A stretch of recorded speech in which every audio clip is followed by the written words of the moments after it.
शब्द घेतलेला आहे BOSS. या शब्दात डबल एस आलेला आहे का? या डबल एस चा आवाज स स न होता स असा होतो.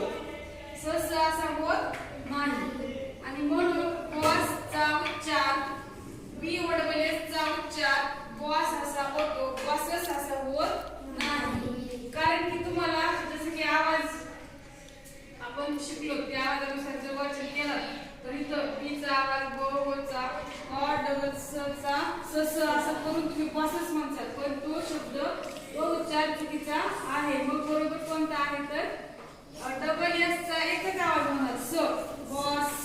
आलं लक्षात? ठीक आहे. तर प्रत्येक ठिकाणी डबल म्हणजे एक सारखे समान आवाज असलेले अक्षर आल्यानंतर त्याचं कसं वाचन करायचं काही शब्द आपण या ठिकाणी पाहूया. तर पहिला शब्द डबल एस मध्ये डबल एस चा आवाज स होतो. तर पहिला शब्द पहा BOSS चा काय होईल उच्चार? बॉस. TOSS चा बॉस. PRESS चा बॉस. बघा काही जण बॉस म्हणाले.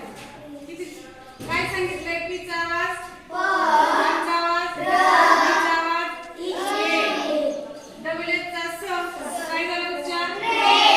प्रेस. गुड. अशा पद्धतीने वाचायचं. तुम्ही इथं बॉस बॉस म्हणलं की लगेच इथं काय बॉस म्हणाले. इथं काय कसले अक्षर आहेत, कुठले लेटर आहे हे पाहून त्यानुसार आपल्याला त्याचा आवाज घ्यायचा आणि नंतर त्याचा उच्चार करायचा. ठीक आहे. नेक्स्ट बघा CR